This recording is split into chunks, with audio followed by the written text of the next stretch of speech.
gotta show some. How are you guys? You guys have any question about anything I said? I know a lot of it's probably review for you guys when I'm in teaching to you guys, right? Pretty much talk about seatbelts, car drivers, don't crash, right? But no questions, anything coming up?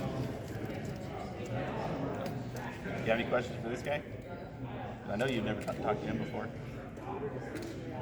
But he's in training, so this is part of the process. After you get out of the academy, you have to basically drive in an FTO. I just get to sit here and judge him 24/7 and nitpick every single thing that he does. It's kind of a lot of fun. If you make him cry, it's a bonus. Not required, but it does help.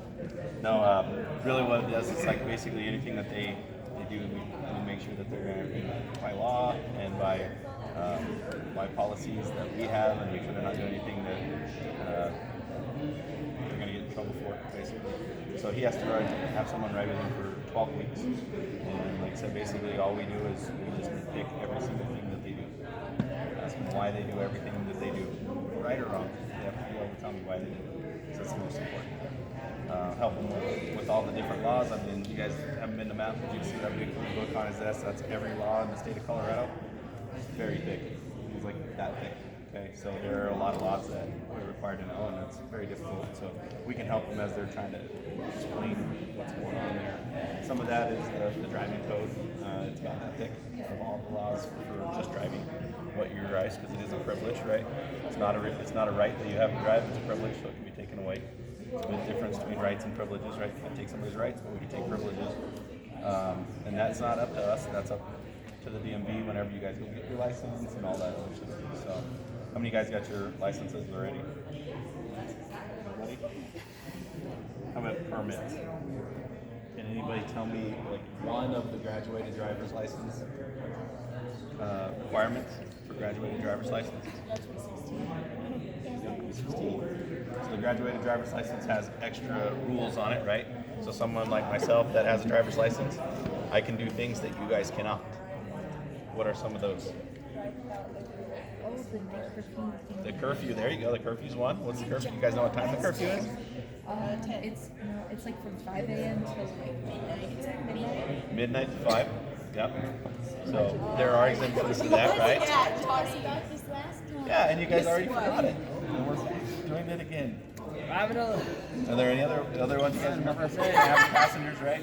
So one of the things I was talking about as a passenger on rural roads when you guys are driving around with your high school friends. But in that first 6 months, you're not allowed to have any passengers unless they're family. That's not passengers, that's just to and from school, to and from work. Okay? So you can't have any of your friends with you when you're driving around for the first 6 months of your driver's license. It's not when you turn 16, it's when you get your driver's license. And then in the first year, after 6 months to 1 year, you guys can have one person with you. Okay? After you have that license for 1 year, then you can have all your friends. And all that does is try to reduce distractions, because people are distractions, right? How many of you guys have ever been a distraction to your parents when they're driving? Okay.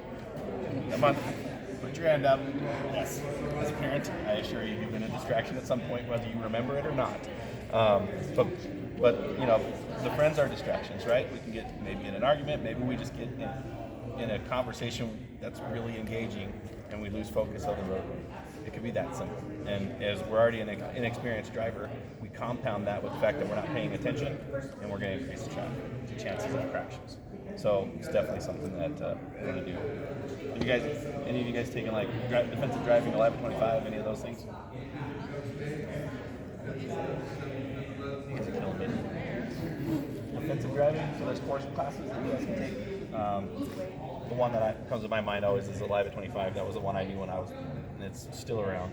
But it reduces your insurance, which is defensive driving. It teaches you like how to drive in ways that you're not going out there going to get in a crash, and ways to drive safer. So, never even heard of it. You guys are killing me.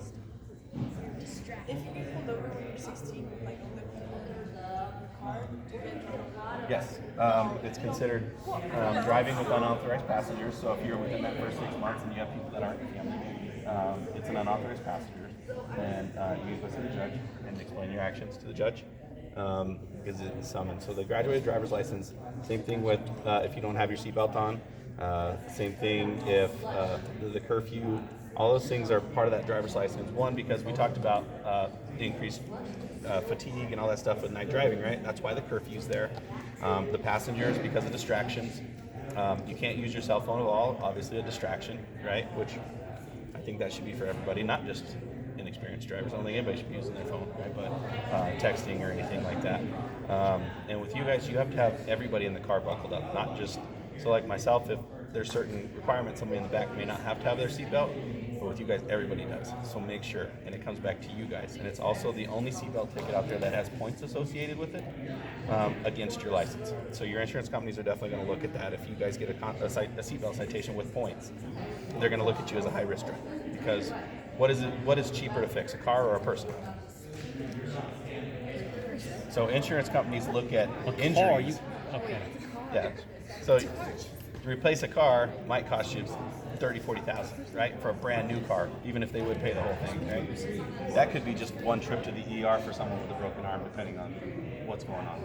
Very expensive to fix people. So if they have serious injuries or something like that, insurance companies look at the fact that seatbelts are going to reduce the amount of injuries, so they're going to put you in a higher risk as a juvenile.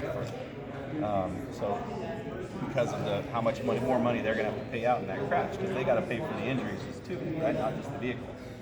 So it costs them a lot more money if people get hurt. So that's going to increase your insurance. So that's why the seatbelts is a good thing. And like I said, you guys are responsible for that citation, so make sure everybody buckles up, okay? Do you guys still run the light trip? Yes, I'm actually an instructor for that. So I have a class coming up at the end of March.